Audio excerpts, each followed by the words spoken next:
अस्सलामुअलैकुम। Welcome to the world of Pakistan affairs. आज का जो लेक्चर है उसमें थोड़ा ब्लैक एंड वाइट है आज, क्योंकि आज का लेक्चर जो है वो कानून के ऊपर है, कॉन्स्टिट्यूशन ऑफ पाकिस्तान इसके ऊपर है।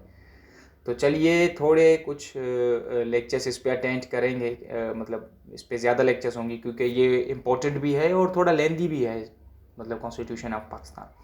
लेकिन इंटरेस्टिंग भी बहुत है, क्योंकि अगर ये आपको पता चलेगा तो आपको पाकिस्तान की पॉलिटिक्स और अपनी राइट्स या सारी चीज़ें बातें सब चीज़ें जो है ना वो कॉन्स्टिट्यूशन के साथ, ये इसे समझो एक मेजर पिलर है जो है ना पाकिस्तान का। तो चलो स्टार्ट करते हैं। देखें पहले बिल्कुल बेसिक से, let's start it from a scratch कि कॉन्स्टिट्यूशन क्या होता है। कॉन्स्टिट्यूशन कॉन्स्टिट्यूशन जो है ना वो refers to system of laws या प्रिंसिपल्स होते हैं जिसकी बुनियाद पे किसी कंट्री को चलाना होता है। ओब्वियसली जब आप किसी मुल्क को चला रहे हो उसमें प्रेसिडेंट है, प्राइम मिनिस्टर है, मिनिस्ट्रीज हैं, इतनी ज़्यादा मतलब चीज़ें हैं, उनके लॉज, उनकी ड्यूटीज़, जुडिशरी खुद है, उनकी चीज़ों को कौन डिफाइन करेगा, सेट ऑफ रूल्स कहाँ से आप लेके आओगे, तो वो set of rules, set of principles, उसको हम कहते हैं कॉन्स्टिट्यूशन, जो कंपाइल्ड एक फॉर्म में होता है जिसके अंदर लॉज होते हैं। अच्छा, कॉन्स्टिट्यूशन के अंदर लॉज होते हैं, तो जो लॉ है वो इसके अंदर है, इसका सबसेट है। कोई आपसे पूछे लॉ और कॉन्स्टिट्यूशन में क्या फर्क है, constitution is a collection of laws in a compiled form. तो कॉन्स्टिट्यूशन के अंदर लॉज हैं, एक्ट्स हैं, रेगुलेशंस हैं, रूल्स हैं, सारी चीजें हैं एक मुल्क को चलाने के लिए। पाकिस्तान का कॉन्स्टिट्यूशन क्या है, सुप्रीम लॉ ऑफ पाकिस्तान है, जिससे बड़ा कोई लॉ है ही नहीं, वो कॉन्स्टिट्यूशन है जिसके अंदर लॉज हैं। तो कॉन्स्टिट्यूशन लाजमी है किसी मुल्क को चलाने के लिए, पाकिस्तान को चलाने के लिए कॉन्स्टिट्यूशन लाजिम है। प्रेसिडेंट कौन हो, कैसे हो, कहाँ से आए, प्राइम मिनिस्टर कौन हो, कैसे हो, कहाँ से आए, मिनिस्ट्रीज में पावर्स कितने, किसको कितने हैं, तो ये सारी जो चीज़ें हैं ये कॉन्स्टिट्यूशन पाकिस्तान का डिफाइन कर रहा है।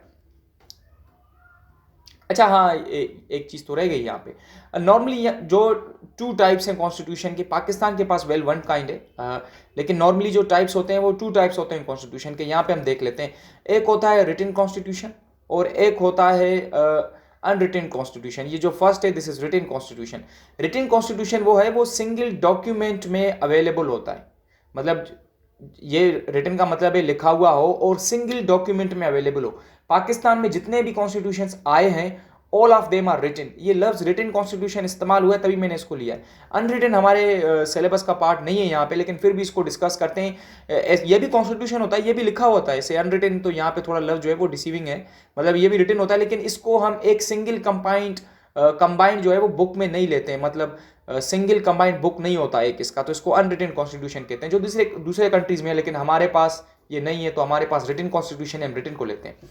अच्छा, अर्ली हिस्ट्री को देते हैं कॉन्स्टिट्यूशन की कि पाकिस्तान जब आज़ाद हुआ तो उस टाइम पे पाकिस्तान के पास दो लॉस रह गए थे, मतलब जब पाकिस्तान इंडिपेंडेंस गेन किया, मतलब ब्रिटिश से एज अ डोमिनियन का मतलब है कि ब्रिटिश के अंडर हो, मतलब उसकी अपनी सेवरेंटी हो लेकिन ब्रिटिश के अंडर हो। तो हम जब ब्रिटिश के अंडर थे, हमने आज़ादी हासिल की, तो उस टाइम हमारे पास दो लॉज रह गए, द इंडियन इंडिपेंडेंस एक्ट 1947 और गवर्नमेंट इंडिया एक्ट 1935। तो ये दो लॉज रह गए। तो पाकिस्तान ने क्या किया, पाकिस्तान ने इन लॉज में से द इंडियन इंडिपेंडेंस एक्ट 1947 ये अपने पास रख लिया। मतलब देखो ना, अब हमारा एक जो है वो इंटर्म जो लॉ है कॉन्स्टिट्यूशन वो ब्रिटिश से आया पहले, कि उनसे भाई ले लिया, मुल्क को तो चलाएं ताकि क्यास ना हो, टर्माइल ना हो। तो ये इसलिए इस लॉ को हमने रखा, क्योंकि अगर इस लॉ को नहीं रखते तो मतलब माउंट बेटन के पास ऐसा पावर आ जाता कि माउंट बेटन जो है वो पार्टीशन को अंडू कर सकता था। तो मतलब इसलिए कायदे आजम जो है वो पाकिस्तान के पहले गवर्नर जनरल बने, मतलब इसी लॉ की वजह से, क्योंकि इस लॉ में जो गवर्नर जनरल है उसके पास पावर्स थी, तो तभी हमने ये द इंडिपेंडेंस एक्ट 1947 रख लिया, जो जिसके तहत जो है वो मतलब मुल्क को चलाया जा सकता। तो पहले पहले ये था। ऑब्वियसली जब आपके पास कॉन्स्टिट्यूशन नहीं है अपना बनाया हुआ, तो नया एक मुल्क उसमें नहीं था, तो कॉन्स्टिट्यूशन बनाना था। लेकिन सबसे पहले हम जो है वो मतलब फादर ऑफ नेशन कायदे आजम को देख लेते हैं कि कायदे आजम का क्या ओपिनियन था पाकिस्तान के कॉन्स्टिट्यूशन के ऊपर। देखिए पाकिस्तान कायदे आजम पहले से ही वो प्रो डेमोक्रेटिक थे, वो मतलब डेमोक्रेसी को सपोर्ट करते थे, और वो ये देखते थे कि इस्लाम के जितने भी बिलीफ्स हैं और प्रिंसिपल्स हैं वो डेमोक्रेसी के साथ ओवरलैप, मतलब इंटरचेंजेबली यूज करते थे। मतलब वो इस्लाम को डेमोक्रेसी समझते थे कि भाई इस्लाम के जितने भी बिलीफ्स हैं या चीज़ें हैं वो डेमोक्रेसी, मतलब डेमोक्रेसी की तरह है, या ऐसे समझे कि उनका ओपिनियन कुछ ऐसे था, जो भी इस्लाम की चीज़ें डेमोक्रेसी के साथ जो है ना वो ओवरलैप कर रही हैं, लेट्स पिक देम, और जो नहीं कर रही उसको नहीं कहें, क्योंकि ओबियसली इस्लाम जो है वो प्योर एक डेमोक्रेटिक सिस्टम नहीं है। इस्लाम में इसमें डिक्टेटरशिप की भी थोड़ी चीज़ें आ जाती हैं जो अनचेंजेबल है। वो खैर उसको कभी इस्लामिक सिस्टम को हमने डिसाइड किया मतलब गवर्नेंस का, तो मतलब इस्लामिक सिस्टम को अगर मैं पॉलिटिकल सिस्टम को अगर हमने डिस्क्राइब को वहाँ पे करेंगे। यहाँ पे ऐसे समझो आप कि एक इस्लाम ओबियसली इस्लाम जो है वो डेमोक्रेसी के साथ ओवरलैप करता है। हमारे पास शूरा है, तो शूरा में मतलब इलेक्शन होती थी भाई कि मतलब किसको जो है वो खलीफा किया जाए, तो डेमोक्रेसी के साथ ओबियसली इस्लामिक जो बिलीव्स हैं वो ओवरलैप कर रहे हैं, जिसको कायदे आज़म ने उठाया। कायदे आज़म ने कहा कि भाई हम जो इस्लामिक प्रिंसिपल्स के बुनियाद पे डेमोक्रेसी बनाएंगे। फिर कॉन्स्टिट्यूशन के ऊपर ये कब कहा, ये पहली स्पीच थी सिबी दरबार पे जो है वो 1947 में कायदे आज़म ने दिया। फिर उसके बाद कॉन्स्टिट्यूशन के बारे में क्या किया, वेरी डायरेक्ट स्पीच दी इन्होंने। The constitution of Pakistan has yet to be framed by the constituent assembly. I do not know what the ultimate shape of this constitution is going to be, but I am sure that it be a democratic type. मतलब कि जो पाकिस्तान का constitution होगा वो democratic होगा। ना सिर्फ ये कहा बल्कि Pakistan is not going to be a theocratic state. Theocratic state वो होता है जो मजहब के बुनियाद पे चलता है, जिसमें मजहब को प्रायोरिटी देते हैं, वो थियोक्रेटिक स्टेट होता है। तो कायदे आज़म ने कहा कि भाई मजहब की बुनियाद पे अब मुल्क को नहीं चलाएंगे, अब चलाएंगे हम डेमोक्रेसी की बुनियाद पे, और वो डेमोक्रेसी जो इस्लाम से डिराइव्ड है। इसका मतलब ये है इस्लाम की जितनी भी चीज़ें डेमोक्रेसी के साथ या वेस्टर्न चीज़ों के साथ मैच हो रहा है उनको पिक करेंगे। मतलब लिबरल थॉट थी, एक थिंकिंग थी। बाकी जो नहीं कर रहा, जो थियोक्रेटिक चीज़ें हैं उनको हम पिक नहीं करेंगे। ये इस्लाम मतलब कायदे आज़म का जो है वो ओपिनियन था। मतलब उनकी स्पीचेस से अब तक जो मैंने पढ़ा है, आइडियोलॉजी ऑफ कायदे आज़म ये वो, तो उससे यही पता चलता है। और सेकंड का रेफरेंस यहाँ पे जिसको मैं आगे कर दूँ, तो ये मतलब कायदे आज़म थे। कायदे आज़म ने कहा कि भाई जो है ना वो डेमोक्रेटिक स्टेट बनाएंगे और सेक्युलर स्टेट बनाएंगे, एक मतलब रिलीजियस कंट्री नहीं बनाएंगे। लेकिन उसके हुआ उल्टा। जो ऑब्जेक्टिव रेजोल्यूशन है या द रोल ऑफ उलेमा है, जो स्कॉलर्स थे, रिलीजन स्कॉलर्स, उन्होंने कहा भाई जमीयत, स्पेशली जो जमीयत इस्लामी के जो फाउंडर थे, उन्होंने कहा कि नहीं भाई थियोक्रेटिक स्टेट बनाएंगे हम, मतलब रिलीजन के ऊपर स्टेट को चलाएंगे। अब देखें जो सही है वो गलत है वो आपके ऊपर मैं छोड़ देता हूं। मैं आपको बता रहा हूं कि हुआ क्या था असल में हिस्ट्री में और है कैसे सिस्टम ये। तो उन्होंने कहा नहीं भाई जो है ना वो थियोक्रेटिक स्टेट बनाते। तो पहली जो चीज देखो ना, कॉन्स्टिट्यूशन की बुनियाद कहां से आई। कॉन्स्टिट्यूशन की पहली जो बुनियाद थी वो ऑब्जेक्टिव रेजोल्यूशन से आई, जिसको दिया फाउंडर ऑफ जमीयत इस्लामी के जो फाउंडर थे उन्होंने दिया। ऑब्जेक्टिव रेजोल्यूशन क्या था? ऑब्जेक्टिव रेजोल्यूशन को जो है वो अडॉप्ट किया गया था 1949 में, और प्राइम मिनिस्टर जो थे उस टाइम के लियाकत अली खान, उन्होंने इसको रिप्रेजेंट किया असेंबली में, और इसको उस टाइम पे मतलब अडॉप्ट किया गया। लेकिन इसकी वोटिंग बहुत अगेंस्ट हुई, मतलब out of 75 members of the 21 voted for it. अच्छा मतलब 75 में से 21 ने वोट किया, despite it they adopted it, मतलब फिर भी अडॉप्ट किया इसको। तो ये बुनियाद बनी, बेस बनी। बाद में जितने भी कॉन्स्टिट्यूशंस पाकिस्तान के बने 1956 से 1962, 1973, ये जितने भी कॉन्स्टिट्यूशंस पाकिस्तान के बने, तो उस सब की बुनियाद जो है वो ऑब्जेक्टिव रेजोल्यूशन बना। ऑब्जेक्टिव रेजोल्यूशन 1949 में पाकिस्तान ने या ये हमारी असेंबली ने जो है वो उसको अडॉप्ट किया। ये असल में एक डॉक्यूमेंट था।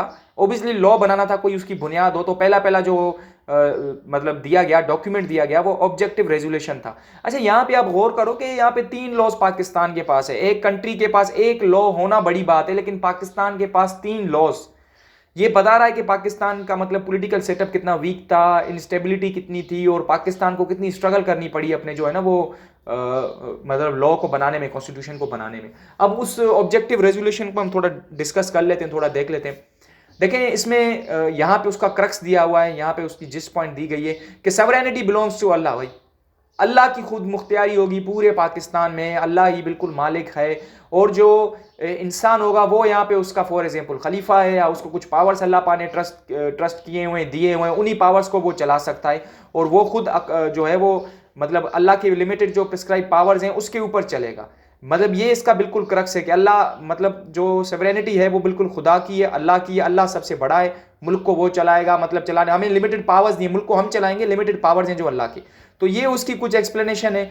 मतलब उस ऑब्जेक्टिव जो रेजोल्यूशन जो दिया गया, जो पाकिस्तान ने 1949 में अडॉप्ट किया, जो हमारी पॉलिटिकल लीडर्स ने अडॉप्ट किया, वो ये था कि जो कॉन्स्टिट्यूंट असेंबली है हमारी वो जो है वो रिप्रेजेंट करेगी पीपल ऑफ पाकिस्तान को, मतलब जो पीपल ऑफ पाकिस्तान जितने भी होंगे तो उनके कोई नुमाइंदे होंगे जो आएंगे, मतलब जो कॉन्स्टिट्यूंट असेंबली है वहाँ पे आएंगे या हमारी असेंबली में आके हमें रिप्रेजेंट करेंगे। ओबियसली सारे लोग तो नहीं आ सकते, वो खुद सिलेक्ट करेंगे, जैसे हम अपने मतलब मिनिस्टर्स को सिलेक्ट करेंगे, फिर वो यहाँ पे जाएंगे हमें रिप्रेजेंट करेंगे। और resolve the frame of constitution for the sovereign independent state of Pakistan, और जो भी मसले होंगे उनको वो हल करेंगे। ऑब्वियसली जब हम लोगों को सिलेक्ट करेंगे वो हमारे मसले हल करेंगे।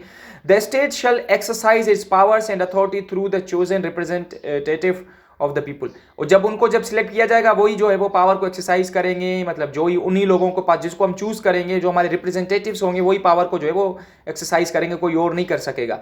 The principles of democracy, freedom, equality, ये फ्रेंच रेवोल्यूशन से जो है ना वो वर्ड्स जो है वो ड्राइव किए गए हैं। भाई ये सोशल जस्टिस होगा जो है ना वो, ये सारी चीज़ें होंगी, लेकिन जो मतलब इस्लाम ने कही हैं वो होंगी, ये बिल्कुल इनको ऑब्जर्व किया जाएगा। फिर उसके बाद है द मुस्लिम शैल बी, मतलब कुरान और सुन्ना होगा और इस्लाम, मतलब इसके बुनियाद पे आप अपनी इनकी टीचिंग्स के हिसाब से आप अपनी मतलब इस्लाम की अपनी ज़िंदगी को चलाओ। हर लाइफ में है जो इनको आप देखो, इनको प्रायोरिटी दो, मतलब कुरान को, सुन्ना को, इस हिसाब से। और भी कुछ इसमें प्रोविजंस थे। Fundamental rights shall be granted, सबको फंडामेंटल राइट्स मिलेंगे। एक्सप्रेशन, वर्शिप, फेथ, किसी के ऊपर पाबंदी नहीं लगाई जाएगी, सबको सब कुछ मिलेगा। जस्टिस होगी, पॉलिटिकल जस्टिस, इकोनॉमिक, सोशल, हर किस्म का जस्टिस होगा। और जो माइनॉरिटीज़ हैं उनकी राइट्स को भी मतलब जो provinces shall be made to safeguard the legitimate interest of, जो माइनॉरिटीज़ हैं, हिंदूज हैं, सिख्स हैं, इनके भाई राइट्स को भी प्रोटेक्ट करेंगे हम, उस डॉक्यूमेंट में कहा गया। The independence of judiciary shall be fully secured, judiciary को बिल्कुल इंडिपेंडेंट करेंगे, मतलब जो ऑब्जेक्टिव रेजोल्यूशन है उसके हिसाब से। The integrity of the territories of the federation, its independence and all its rights including its sovereign rights on land, sea, air and shall be safeguard. अच्छा, जो फेडरेशन के जो भी मतलब टेरिटरीज होंगे, अच्छा पाकिस्तान मतलब फेडरेशन होने जा रहा था, यहाँ से पता है फेडरेशन का ये मतलब है कि एक बड़ा यूनिट होता है, मतलब एक बड़ा कंट्री होता है, उसमें छोटे छोटे यूनिट्स होते हैं। ऐसे प्रोविंसेस को समझो, जैसे पाकिस्तान में प्रोविंसेस है, सिंध है, पंजाब है, ये सारे जो प्रोविंसेस है, KPK है, तो ये सारे प्रोविंसेस जो है ये यूनिट्स हैं हमारे, ये यूनिट्स हैं। तो हमारे पास फेडरेशन है, फेडरेशन फॉर्म ऑफ गवर्नमेंट है हमारे पास।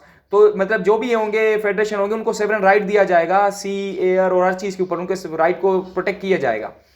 द पीपल ऑफ पाकिस्तान में प्रोस्पर एंड, अगर ये सब चीज़ें करेंगे तो भाई पाकिस्तान जो है इंटरनेशनल पीस, ना सिर्फ अपने पास पीस, बाकी पूरी दुनिया में प्रोग्रेस, हैप्पीनेस और ह्यूमैनिटी, सारे मसलों को हल कर देगा।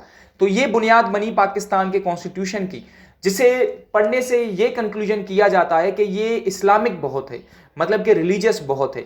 सेक्युलर तो बहुत ही कम लग रहा है, रिलीजियस बहुत ज़्यादा लग रहा है। इसी वजह से जो इसको जो है वो क्रिटिसिज्म हुई। अच्छा, मैं यहाँ पे फिर से रिपीट करूं, यही वो डॉक्यूमेंट था जिसमें ये इंपॉर्टेंट प्रोविजंस थे, इंपॉर्टेंट बुलेट पॉइंट्स थे। यही बुनियाद बनी पाकिस्तान के सब कॉन्स्टिट्यूशन की। मतलब ये जो डॉक्यूमेंट था, इसको सब सारी जो कॉन्स्टिट्यूशन थी पाकिस्तान की 1956, 1962 और 1973 का कॉन्स्टिट्यूशन, जो 3 कॉन्स्टिट्यूशन पाकिस्तान ने बनाए, इन सब में ये जो है ये ऑब्जेक्टिव रेजोल्यूशन मौजूद था जो कि रिलीजियस इन नेचर में है। तो इसको क्रिटिसिज्म किया गया। जो नॉन मुस्लिम मेंबर्स थे उनको ये फेयर नहीं लगा। मतलब उन्होंने कहा कि जिन्ना ने तो अनइक्वेकली या अनएम्बिगुअसली उन्होंने कहा था कि Pakistan is not going to be religious country, it is और theocratic state, is going to be a secular country. Quaid Azam ने कहा था कि भाई हम तो सेक्युलर स्टेट बनाएंगे, हम तो रिलीजियस स्टेट नहीं बनाएंगे। और उन्होंने अनइक्वेकली और एम्बिगुअसली इसको नहीं चाहता, बिल्कुल कैटेगोरिकली उन्होंने ये कहा था कि भाई हम जो है we are going to develop secular state, के हम जो है वो सेक्युलर स्टेट बनाएंगे, ना कि रिलीजियस स्टेट बनाएंगे। तो इसको क्रिटिसिज्म हुई। जो चंद्रा मदाल थे, ये कोई लीडर थे हिंदूज के, तो इन्होंने जो है इसको बिल्कुल अपोज किया कि भाई हम जो है वो इसको मतलब रिजेक्ट करते हैं। लेकिन उसके बावजूद भी इसको उनके वोट के अगेंस्ट के बावजूद भी इसको अडॉप्ट किया गया, और ये जो सारे कॉन्स्टिट्यूशंस थे पाकिस्तान के उसका जो है ये बुनियाद बना। अच्छा चलो, वीडियो को आगे कंटिन्यू करेंगे, इसके लेक्चर्स को इंशाल्लाह मिलेंगे नेक्स्ट वीडियो में। कुछ पार्ट्स में बनाते हैं इसको ताकि मज़े से आप वीडियोस को देखो। मिलेंगे नेक्स्ट वीडियो में, अपना ख्याल रखिएगा। अल्लाह हाफिज़।